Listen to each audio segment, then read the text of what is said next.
Recording रह गई थी। बच्चों यहाँ पे हमारा हाइलम क्लियर हुआ, फ्यूनिकल क्लियर हुआ। अब बात करते हैं हम माइक्रोपाइल के बारे में, या फिर हम बात करते हैं अभी यस माइक्रोपाइल के बारे में, और इधर चलाजा पोल के बारे में।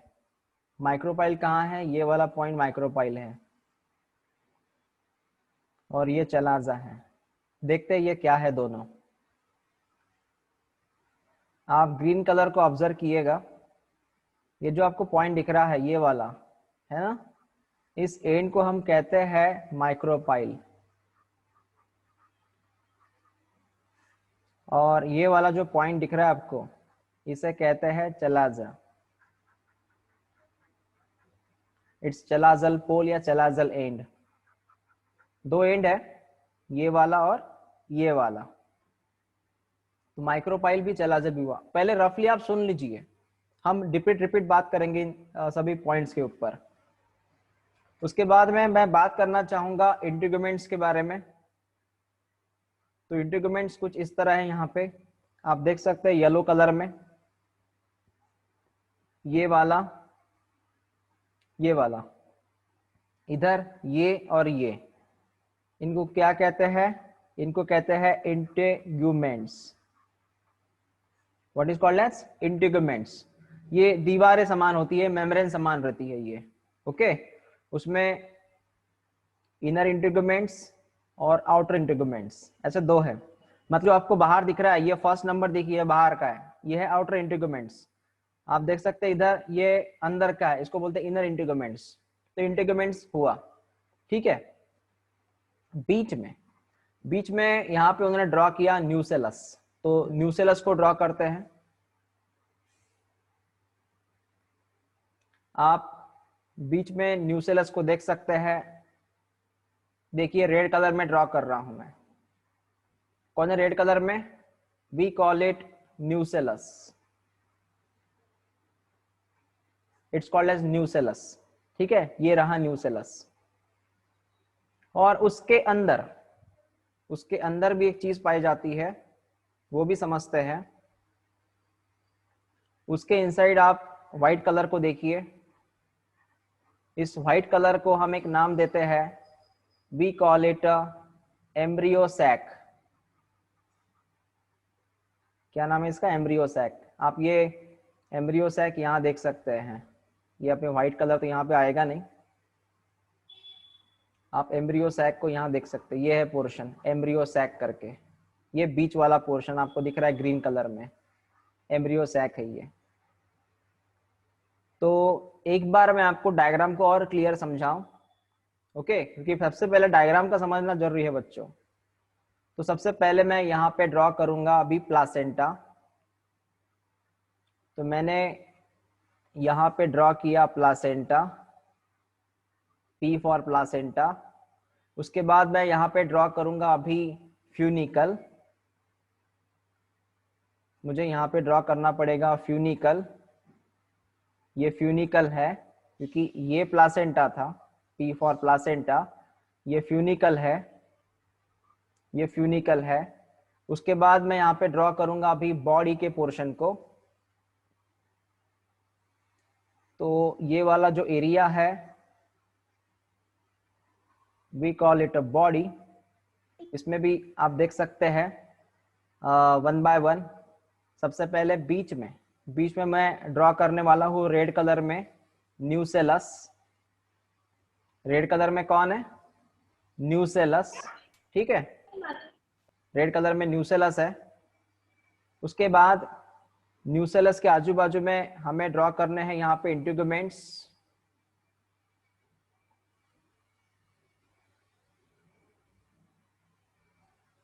ये आपको येलो कलर में ऐसे फोल्डिंग में स्ट्रक्चर दिख रहे हैं, और आपको इस समान स्ट्रक्चर दिख रहे हैं, ठीक है। तो रेड कलर में कौन हुआ? न्यूसेलस। ये जो है पार्ट बच्चों, ये वाले पार्ट, इसे हम कहते हैं इंटीग्यूमेंट्स। ये है आउटर इंटीग्यूमेंट्स, ये है inner integuments, combinely called as integuments. ठीक है, नेक्स्ट। उसके बाद ये जो आप न्यूसेलस की बात कर रहे हैं, न्यूसेलस के बीचों बीच क्या है? Embryo sac.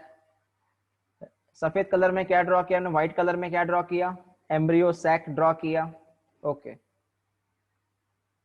मैं नाम लिख नहीं रहा हूं, आपको सिर्फ बता रहा हूं कौन क्या है। रेड कलर में न्यूसेलस है, व्हाइट कलर में एम्ब्रियो सैक है।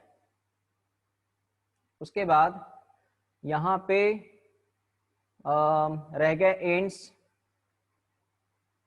जो इस तरफ का एंड होता है बच्चों, उसे कहते हैं माइक्रोपाइल एंड। और इसके अपोज में आपको मिलेगा चलाजल एंड। न्यूसेलस के इस तरफ है चलाजल एंड, न्यूसेलस के उस तरफ है माइक्रोपाइल एंड, है ना? ये बात समझ लेना आप। ओके, तो इंटीग्यूमेंट हुआ। वन बाय वन क्या क्या हुआ देखिए, वन बाय वन। यहाँ पे अगर हम नोटिस करें तो प्लासेंटा हुआ, फ्यूनिकल हुआ, बॉडी, ये पूरा येलो कलर का बॉडी है, टोटल येलो कलर बॉडी। उसमें सर आपने आउटर इंटीग्यूमेंट्स, इनर इंटीग्यूमेंट्स, उसके बाद में बीच में रेड कलर में ड्रॉ किया आपने न्यूसेलस, रेड कलर में न्यूसेलस है। उसके बाद में उसका एंड माइक्रोपाइल, अपोजिट एंड चलाजल, और बीच में आपने ड्रॉ किया एम्ब्रियो सैक। क्लियर? ओके। अभी हाँ, एक चीज रहेगी, मैंने आपको कहा था ये एक ऐसा पॉइंट है, ये जंक्शन, क्या नाम है जंक्शन का, जहां पे फ्यूनिकल और बॉडी जुड़ते हैं। येलो कलर में बॉडी है ना, तो फ्यूनिकल बॉडी जहां जुड़ते हैं उसे हम कहते हैं हाइलम। अब बच्चों ये सारी चीजें जो है हम डिस्कस करेंगे अब इस पैराग्राफ से। तो क्या क्या समझ में आया? does the hilum represent junction between ovule and funicle? Ovule और फ्यूनिकल के बीच वाला पॉइंट हाइलम होता है। मतलब ये ओव्यूल का मतलब बॉडी बोला उन्होंने यहाँ पे, मतलब येलो कलर की बॉडी होती है पूरी, और ये ब्लू कलर में फ्यूनिकल है, इन दोनों के बीच में आपको हाइलम दिखाई देगा। Each ovule has one or two protective envelope called integuments. जो प्रोटेक्शन वाले एरियाज है, जिनको हम कहते हैं इंटीग्यूमेंट्स। प्रोटेक्टिव एरिया को हम क्या कहते हैं? इंटीग्यूमेंट्स। ओके, कितने इंटीग्यूमेंट्स है? दो, एक बाहर का है, एक अंदर का है, तो दो इंटीग्यूमेंट्स है, इसलिए इसका नाम है बायटेगमिक। बायटेगमिक मतलब यहाँ पे दो इंटीग्यूमेंट्स है, बाय का मतलब दो इंटीग्यूमेंट्स है। Integuments encircle the ovule except the tip where the small opening called as micropyle। बच्चों आप देख सकते हैं ये जो आपको रेड कलर में नजर आ रहा है, जो लाल कलर में नजर आ रहा है, कौन है ये? रेड कलर में कौन है? न्यूसेलस। यस, न्यूसेलस है। उसके यहाँ पे छोटा सा ओपनिंग है, देख सकते हैं आप, ये ओपन वाला एरिया है। इसी ओपनिंग को हम कहते हैं माइक्रोपाइल। क्या कहते हैं इसको? माइक्रोपाइल। और उसके अपोज में कौन सा एंड है? चलाजल एंड है। तो आपको यहाँ पे माइक्रोपाइल वर्ड भी दिख रहा है, आपको चलाजल एंड भी दिख रहा है। समझ में आया? और ये चलाजल एंड जो होता है बच्चों, ये बेसल पार्ट रहता है, it's a basal part of the ovules. Chalazal is the basal part of ovules. Clear हुआ ये? हाँ, तो वन बाय वन ये सारी बातें यहाँ पे क्लियर हो गई। अब मैं इसको मिटा रहा हूं। वही तस्वीर आप यहाँ पे देख सकते हैं। आप यहाँ पे हाइलम क्या है देख सकते हैं। हाइलम मतलब ये जॉइंट वाला, जंक्शन वाला पॉइंट है, जहाँ पे ये फ्यूनिकल, ये यफ वाला एरिया है, दैट इज अ फ्यूनिकल, और जहाँ पे बॉडी जुड़ जाते हैं। उसके बाद में आपको यहाँ पे आउटर इंटीग्यूमेंट्स पता है, इनर इंटीग्यूमेंट्स पता है, ये इंटीग्यूमेंट्स वाले एरियाज। आपको यहाँ पे न्यूसेलस पता है, न्यूसेलस का ये वाला एरिया, ये न्यूसेलस है, ये न्यूसेलस है। आपको एम्ब्रियो सैक पता है, ये अंदर का एरिया, कौन है ये? Embryo sac. ठीक है, आपको न्यूसेलस का अपोजिट वाला साइड पता है, माइक्रोपाइल, छोटा सा एंड है माइक्रोपाइल। उसके अपोज में आपको पता है बेसल एरिया है इसका, बेसल, क्या नाम है इसका? चलाजल पोल। पूरे नाम क्लियर हो गए। अगर इसमें से कोई पार्ट नहीं समझता है तो आप मुझे डिफिकल्टी में पूछना।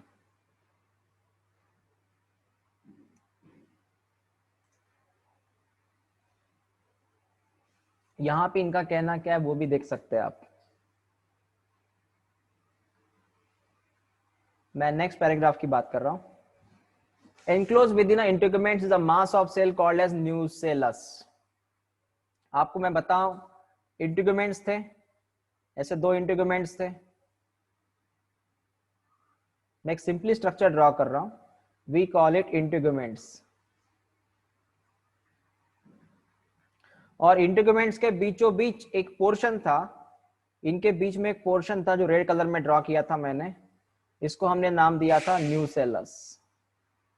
न्यूसेलस, न्यूक्लियस नहीं, न्यूसेलस, ठीक है। The cell of nucellus, the cell of nucellus have abundant reserve food material. Very very important. आपको इस न्यूसेलस के अंदर क्या मिलेगा? आपको न्यूसेलस के अंदर मिलेगा reserve food materials. Located in the nucellus is the embryo sac और फीमेल gametophyte। और एक चीज, ये जो मैं वापस यहां पे ड्रॉ कर रहा हूं बच्चों, मान लीजिए न्यूसेलस है ये, न्यूसेलस के अंदर आपको जो मिलेगा, न्यूसेलस के अंदर जो आपको मिलेगा वो है embryo sac. Yes, we call it embryo sac, we call it embryo sac, ये वाला पोर्शन पूरा, ठीक है, न्यूसेलस के अंदर रहता है वो। Next, an ovule generally has a single embryo sac formed from the megaspore through the reductional division. Ovule generally have single embryo sac. आपको कितने एम्ब्रियो सैक नजर आ रहे हैं? आपको कितने एम्ब्रियो सैक नजर आ रहे हैं? आपको एक ही नजर आ रहा है, बराबर है, एक ही एम्ब्रियो सैक है यहाँ पे। और वो बच्चों, ये एम्ब्रियो सैक जो बनता है, ये बनता है कहां से? ये बनता है मेगास्पोर से। एम्ब्रियो सैक कैसे बनता है? मेगास्पोर से बनता है, ओके। और उसके लिए कौन सी प्रक्रिया चाहिए? उसके लिए चाहिए रिडक्शनल डिवीजन। इसका मतलब होता है सीधा सीधा, इसके लिए चाहिए मियोसिस। क्या चाहिए? मियोसिस चाहिए। समझ में आया? ओके। तो यहां मैंने कौन कौन से पॉइंट क्लियर किए? मैंने पॉइंट क्लियर किया आपके, ये डायग्राम में देखिए बच्चों, कि बीच में रहता है न्यूसेलस, उसके अंदर होता है एम्ब्रियो सैक, है ना। एम्ब्रियो सैक जो होता वो बना था मेगास्पोर से। आपको मेल में पता है मेल में क्या नाम था? मेल में था नाम माइक्रोस्पोर, जिसको हम पोलन ग्रेन भी कहते थे। मेल में नाम था माइक्रोस्पोर, जिसको हम पोलन ग्रेन बोलते थे। यहाँ पे नाम क्या है? मेगास्पोर। उससे क्या बना? Embryo sac. कितना है सर? एक ही मेगास्पोर है, मतलब एक ही एम्ब्रियो सैक है। यस।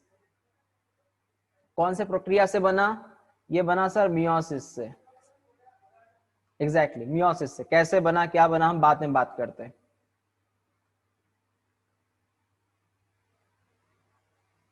यहाँ पे देख सकते हैं आप मेगास्पोरोजेनेसिस, मतलब है मेगास्पोर कैसे फॉर्म हुआ। हमारा हेडलाइन है मेगास्पोरोजेनेसिस, मतलब अभी मैंने आप एक नाम लिया था मेगास्पोर करके, उसी मेगास्पोर से क्या बना था? एम्ब्रियो सैक बना था। तो मैं आपको ये समझाने की कोशिश कर रहा हूं, ये जो मेगास्पोर है ये बना कैसे, कैसे प्रोड्यूस हुआ, है ना। तो हम उन्हीं की बात करेंगे अभी। The process of formation of megaspore from megaspore mother cell is called as megasporogenesis। बड़ा सिंपल है। क्या हुआ? MMC मतलब है megaspore mother cell. Megaspore mother cell, megaspore mother cell. क्या हुआ इस मेगास्पोर मदर सेल का? इसका हुआ मियोसिस, रिडक्शनल डिवीजन हुआ। उससे क्या बना? उससे 4 मेगास्पोर बने। कितने बने मेगास्पोर? 4 मेगास्पोर बने। क्या नाम है इस प्रक्रिया का? इसे कहते हैं सर मेगास्पोरोजेनेसिस। ऑडियो बंद करते जाओ आप।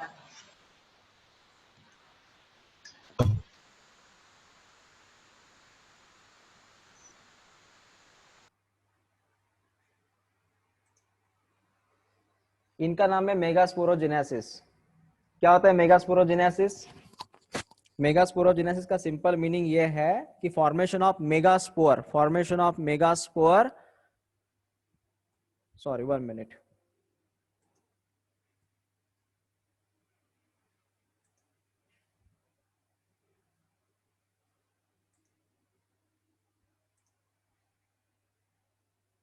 सो formation of megaspore from megaspore mother cell. बच्चों जो हमने पिछले क्लास में, मतलब पिछले वीडियो में जो हमने प्रोसेस देखा था,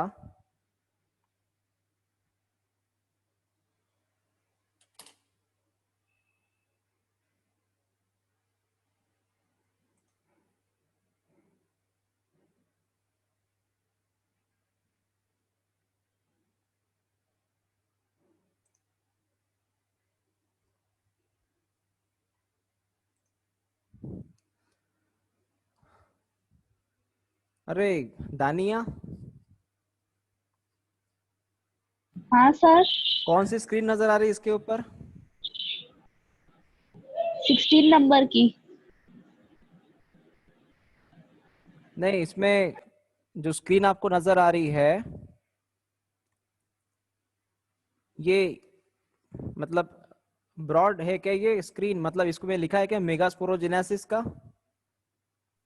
ब्लैक वाला स्क्रीन है क्या ये पूरा? हाँ सर। ओके, क्योंकि इस पे नहीं तो सर, पूरा ब्लैक नहीं है। मतलब साइड में और स्क्रीन है स्लाइड क्या? दिख रहे सर। हाँ, स्लाइड दिख रहा है क्या? हाँ okay sir. Okay okay okay. हाँ।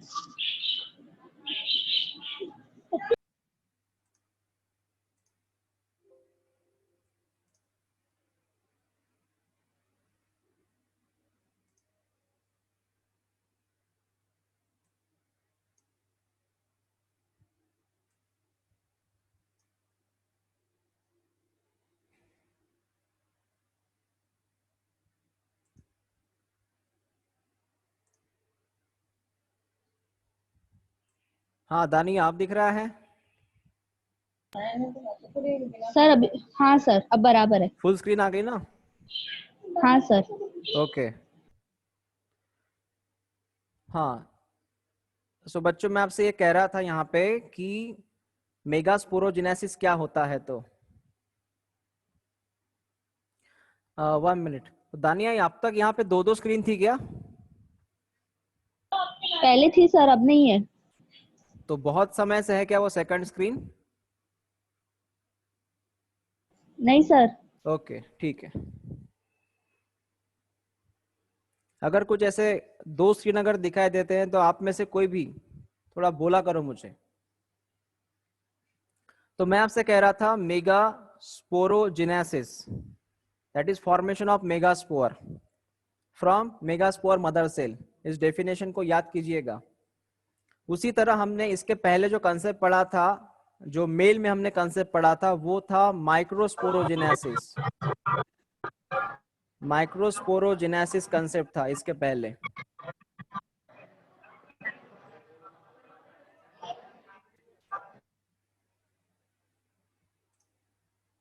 कितनी बार बोला मैंने, कितनी बार कहा कि थोड़ा ऑडियो बंद रखा करो। Process of formation of megaspore from megaspore mother cell called as megasporogenesis. चलो आगे बढ़ते हैं अभी। Ovule generally differentiate single megaspore mother cell, single megaspore mother cell, that is MMC, in the micropylar region of the nucellus.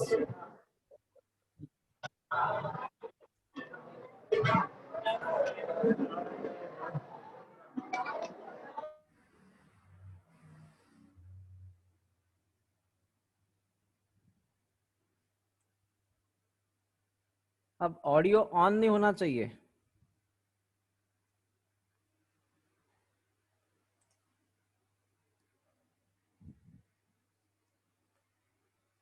Ovule generally differentiate a single megaspore mother cell in the micropylar region of the nucellus. ये sentence का meaning जानिए पहले आप। हमें single megaspore mother cell के बारे में information लेनी है जो माइक्रोपाइलर रीजन के है, न्यूसेलस के। मुझे डायग्राम बनानी पड़ेगी यहाँ पे। बच्चों समझिएगा, मैं यहाँ पे ड्रॉ कर रहा हूँ न्यूसेलस, बाकी मैंने कुछ नहीं ड्रॉ किया ओव्यूल्स में, मैंने सिर्फ ड्रॉ किया न्यूसेलस। और मैं आपको एक बात बताना चाहता हूं, यहाँ पे आपको ये पता है बच्चों कि न्यूसेलस के ये वाले एरिया में मैंने कहा था माइक्रोपाइल, ठीक है, और ये वाले एरिया में मैंने कहा था चलाजल। इन्होंने क्या कहा अभी, इन्होंने कहा कि ये जो सिंगल मेगास्पोर मदर सेल जो होती है वो माइक्रोपाइल रीजन की तरफ होती है। मतलब यहां मैं ड्रॉ कर पाऊंगा मेगास्पोर मदर सेल को, मेगास्पोर मदर सेल को मैं यहां माइक्रोपाइल एरिया में ड्रॉ कर पाऊंगा, ठीक है, याद रखिएगा इस चीज को। तो माइक्रोपाइल एंड की तरफ रहता है ये मेगास्पोर मदर सेल। चलो ये आपको एड्रेस मिल गया कि एक्चुअली अगर क्वेश्चन आता है कि मेगास्पोर मदर सेल कहां पे लोकेट होती है तो आपको या लिखना है माइक्रोपाइल एंड की तरफ, न्यूसेलस के, ठीक है। Next, it is a large cell containing dense cytoplasm. ये जो मेगास्पोर मदर सेल है, मैं थोड़ा यहां पे ड्रॉ करूं, इसका नाम है मेगास्पोर मदर सेल। इसमें डेंस साइटोप्लाज्म है, डेंस साइटोप्लाज्म, इसका साइटोप्लाज्म काफी भरा हुआ है। प्रोमिनेंट न्यूक्लियस, इसके अंदर न्यूक्लियस प्रोमिनेंट है, मतलब दिखाई देता है। The MMC undergoes meiotic division. अब इस मेगास्पोर मदर सेल का होगा मियोसिस, इसका होगा meiosis, okay. What is the important of MMC undergoes meiosis, मतलब ये एमएमसी जो है मेगास्पोर मदर सेल, इसका मियोसिस क्यों होता है? क्योंकि सर इसका जब मियोसिस होगा तब जाके प्रोडक्शन ऑफ 4 मेगास्पोर बनेंगे। कितने मेगास्पोर बनेंगे? 4 मेगास्पोर बनेंगे। तो आपको एक बात तो क्लियर हो गई है कि मेगास्पोर मदर सेल जो होता है वो डेंस है, उसका साइटोप्लाज्म न्यूक्लियस प्रोमिनेंट है, उसका मियोसिस होता है तब जाके 4 मेगास्पोर बनेंगे। यहाँ पे जो मेगास्पोर मदर सेल थी वो डिप्लॉइड थी, और मेगास्पोर आपको पता है कैसे रहेंगे, हैप्लॉइड रहेंगे, चारों के चारों हैप्लॉइड रहेंगे। और इस प्रक्रिया को हमने कहा था, यहाँ पे प्रक्रिया माइक्रो था, ये हमने लिखा था माइक्रो करके, ये मेगा स्पोरोजेनेसिस प्रक्रिया का नाम था। क्या था? मेगा स्पोरोजेनेसिस, इस प्रोसेस का नाम था। क्लियर हुआ? ओके। अब बच्चों आपको यहाँ पे एक तस्वीर नजर आ रही है, इसमें आप देख सकते हैं कि आपको मेगास्पोर टेट्रेड मतलब 4 मेगास्पोर नजर आ रहे हैं। कितने मेगास्पोर? 4। पहला, दूसरा, तीसरा, चौथा। अब ये तस्वीर जो है हमारी एनसीईआरटी में ही है, मैंने सिर्फ एक ही यहाँ पे तस्वीर ली है। 1 2 3 4, ये 4 मेगास्पोर है, वी कॉल इट मेगास्पोर। और बच्चों ये वाला जो एंड, इसे हमने हमेशा कहा था माइक्रोपाइलर एंड। इसके अपोज में ये वाला जो एंड रहेगा उसका नाम है चलाजल एंड। 2 एंड है, micropylar as well as chalazal. तो ये कुछ कंसेप्ट है। इस कंसेप्ट में हमने क्या क्या पढ़ा? इस कंसेप्ट में हमने अब तक ये पढ़ा है कि एक्चुअली स्ट्रक्चर क्या है ओव्यूल्स का। उसके बाद हमने ये पढ़ा है कि इसमें सर मेगा स्पोरोजेनेसिस कैसे होता है। ये 2 बातें क्लियर हो गई, ठीक है। अब आगे वाला जो कंसेप्ट है, मैं उसको पढ़ाने के पहले आप एक बार ओव्यूल्स का स्ट्रक्चर अच्छे से पढ़िए। अगर आपका ओव्यूल्स का स्ट्रक्चर एक बार क्लियर होता है, ओव्यूल्स का स्ट्रक्चर एक बार क्लियर होता है, देन हम आगे वाली बात कर सकते हैं। स्पेशली ये जो अभी देखो सफर क्या है, सफर कहां से कहां तक, ओव्यूल का स्ट्रक्चर हमने पढ़ लिया। उसके बाद मैंने आपको क्या पढ़ाया अभी कि मेगास्पोर मदर सेल से मेगास्पोर कैसे बना, ये पढ़ाया, ठीक है बच्चों। अब मैं आपको नेक्स्ट लेक्चर में क्या पढ़ाऊंगा? नेक्स्ट लेक्चर में पढ़ेंगे कि मेगास्पोर, सिंगल मेगास्पोर से एम्ब्रियो सैक कैसे बनेगा। याद आया? मैंने कहा था आपसे कि मेगास्पोर से क्या बनता है? एम्ब्रियो सैक बनता है, ये कहा था। लेकिन मेगास्पोर से एम्ब्रियो सैक कैसे बनेगा ये हमें पढ़ना है, ये स्टडी का टाइप है, ये स्टडी करना है हमें। अभी हमने क्या पढ़ा? अभी हमने पढ़ा ये वाली चीज, मतलब एमएमसी से मेगास्पोर कैसे बना, ओके। उसी के साथ ओव्यूल का स्ट्रक्चर पढ़ा। तो आगे बढ़ने के पहले आप इस स्ट्रक्चर को एक बार क्लियर कीजिएगा। कौन सा? ये ओव्यूल्स का स्ट्रक्चर। और दूसरी बात ये बच्चों, जैसे मैंने आपको ये कहा कि ये जो ओव्यूल है, ये मैंने क्या कहा था, बायटेगमिक होता है। बायटेगमिक मतलब यहाँ पे कितने इंटीग्यूमेंट्स है? 2 इंटीग्यूमेंट्स है, इसीलिए इसको बायटेगमिक कहा गया है। दूसरा टाइप, ये जनरली हम जो इंटीग्यूमेंट्स पढ़ते हैं वो है एनाट्रोपस। हमारा जो ओव्यूल है वो कैसा है? एनाट्रोपस है। 1 मिनट।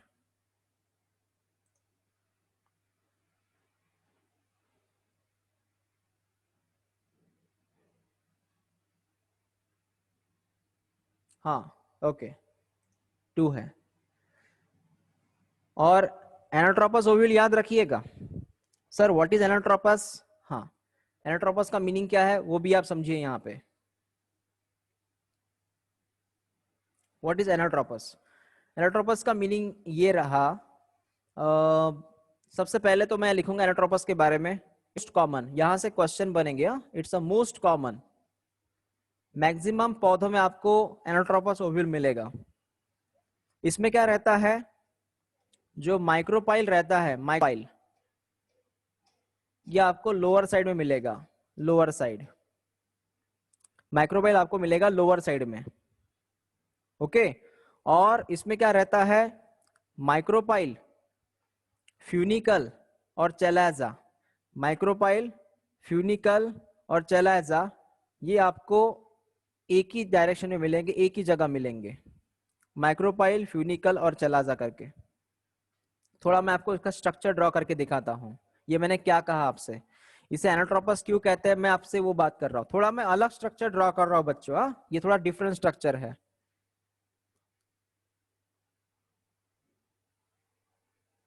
मैं आपको शो करना चाहता हूं कि माइक्रोपाइल अपोजिट क्यों है, मतलब लोअर साइड में क्यों है।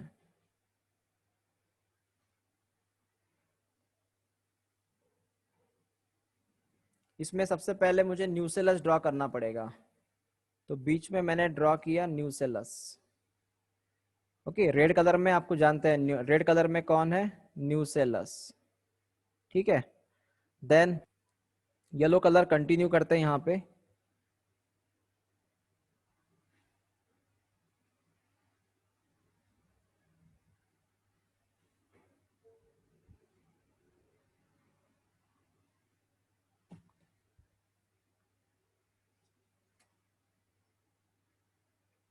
ऐसा, ये लोअर साइड हुआ।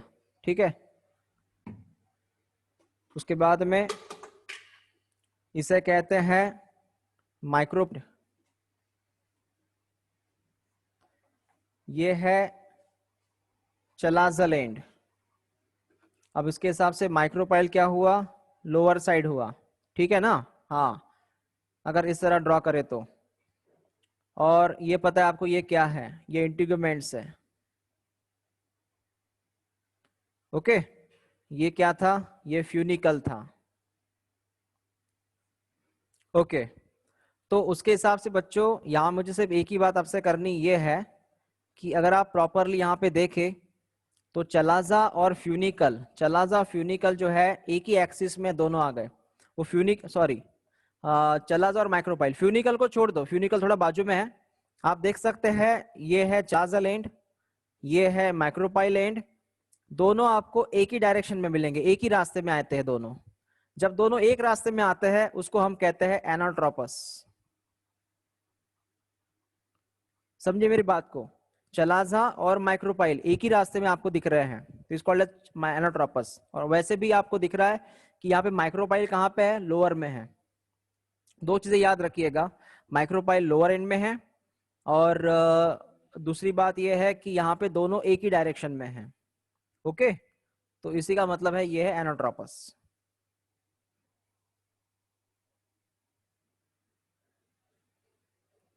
सो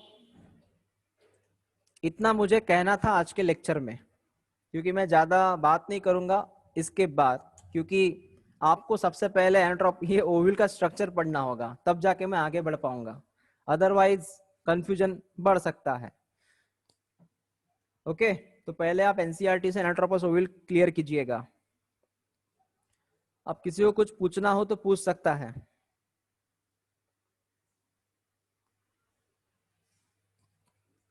किसी के माइंड में कुछ क्वेश्चन हो तो पूछ सकते हैं।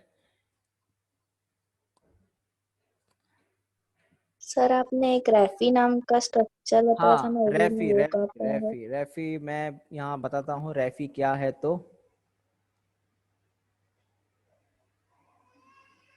रैफी, रैफी का स्पेलिंग है RAPHE, रैफी। ये क्या रहता है समझिएगा।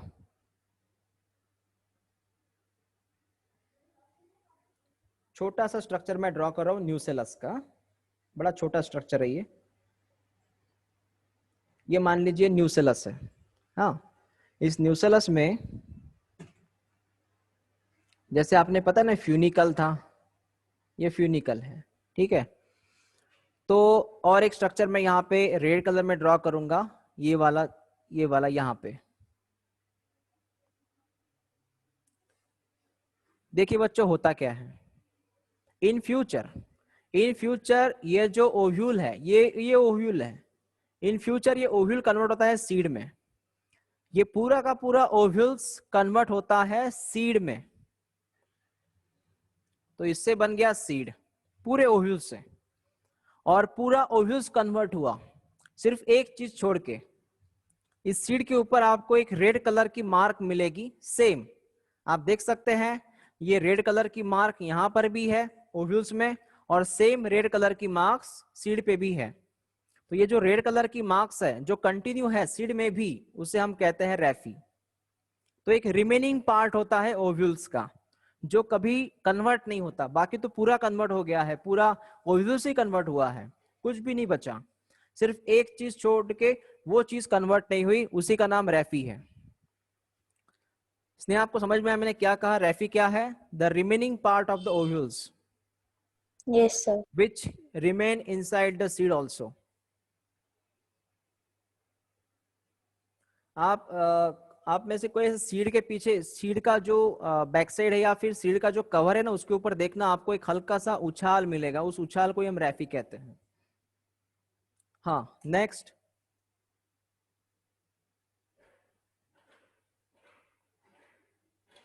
कोई और क्वेश्चन है बोलिए।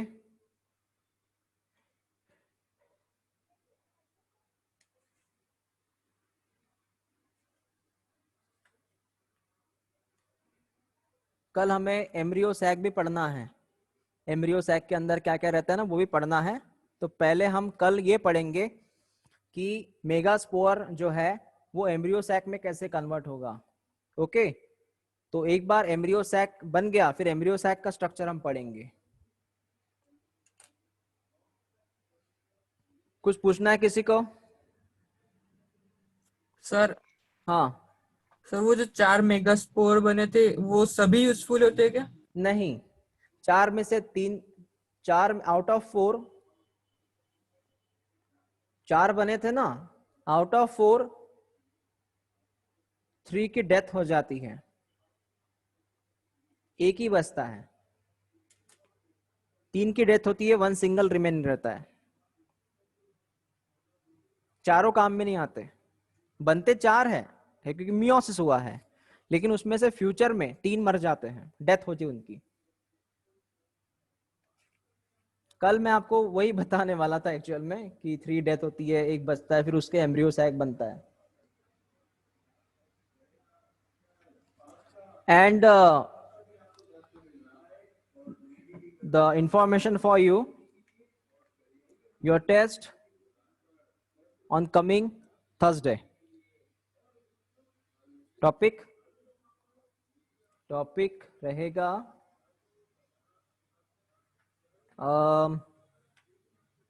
पॉलिनेशन तक।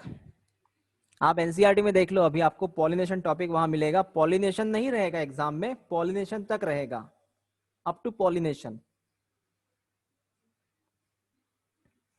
ठीक है, प्रैक्टिस स्टार्ट कर दीजिए आप। सो आपकी टेस्ट रहेगी थर्सडे सर को। हाँ, सर रिप्रोडक्टिव हेल्थ पे भी टेस्ट नहीं हुई है। रिपोर्टिव हेल्थ पे ये एमसीक्यू टेस्ट क्या? Yes sir. Okay okay okay, हाँ वो तो फिर कल ही लेंगे हम। हाँ, ठीक। कल आपकी टेस्ट रहेगी बच्चों रिपोर्टिव हेल्थ पे, और थर्सडे को रहेगी हाँ एक्चुअली क्या हुआ है, बोर्ड के एग्जाम की वजह से आपकी वो टेस्ट रह गई थी। तो रिपोर्टिव हेल्थ पे रहेगी कल टेस्ट, और हमारी अप टू पॉलिनेशन तक टेस्ट रहेगी थर्सडे को। ओके, क्योंकि संडे को वापस सैटरडे को और टेस्ट आने वाली आपकी जो, हाँ सैटरडे को कौन सी टेस्ट रहेगी हमारे बोर्ड की? सैटरडे को टेस्ट रहेगी बेटा सेम टॉपिक, कौन सा जो आपको थर्सडे को है, सिर्फ एमसीक्यू पैटर्न है, आपका बोर्ड का टेस्ट रहेगा। मतलब आपको रिप्रोडक्शन इन प्लांट की पढ़ाई शुरू करनी है बोर्ड की, ठीक है, और उसमें टॉपिक आपका उतना ही रहेगा जो आपको थर्सडे को टॉपिक था, मतलब एंड्रोशियम एंड गाइनोशियम, बस दोनों टॉपिक।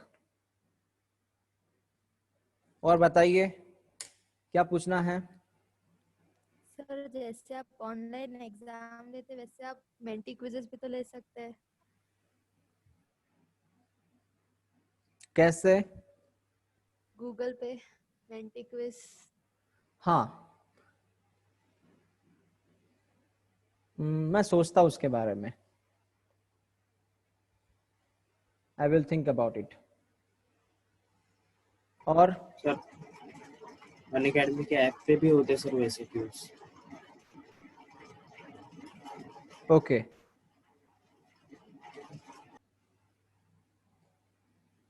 ठीक है देन।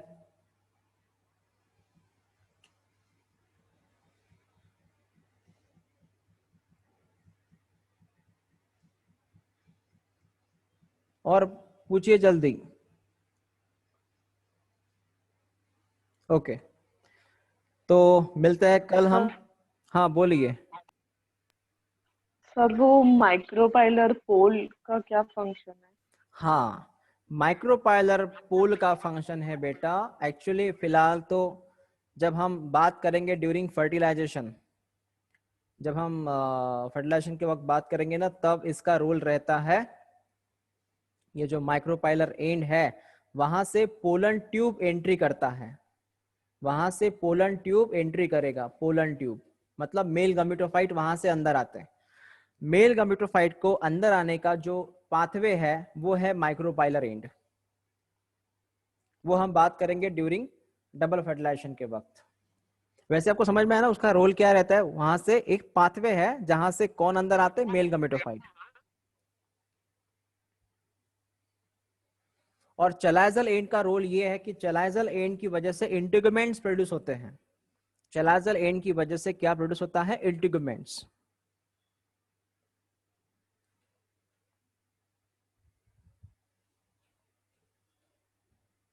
और कुछ?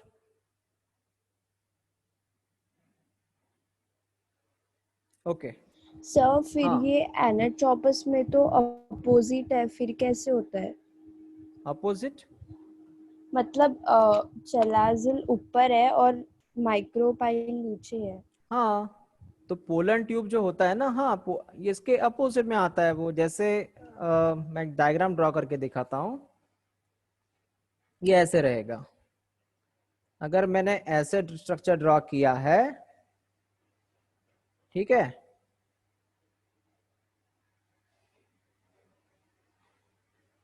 और बीच में न्यूसेलस था, यहाँ पे न्यूसेलस था, ठीक है ना, और इस एंड का नाम क्या था, माइक्रोपाइल। तो पोलन ट्यूब जो आता है वो माइक्रोपाइल की तरफ से आता है, वो ऐसे आएगा, पोलन ट्यूब फिर ऐसे आएगा, बिलो साइड से आएगा, वो ऐसे आता है पोलन ट्यूब बिलो साइड से, from the micro cross the micropylar and, ऐसे होता है वो।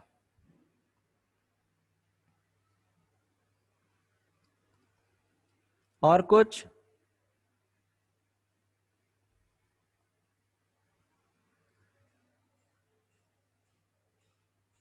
कुछ क्वेश्चन नहीं है? ठीक है, मिलते हैं कल 1 o'clock। हाँ, 1 मिनट सर, आप बोलोगे सर कल का टेस्ट का टाइम क्या है फिर, क्योंकि कल कौन सी टेस्ट है हमारी, रिपोर्टिव हेल्थ पे, वो भी एमसीक्यू पैटर्न। वो आपकी टेस्ट रहेगी शाम को 8 o'clock। 8 o'clock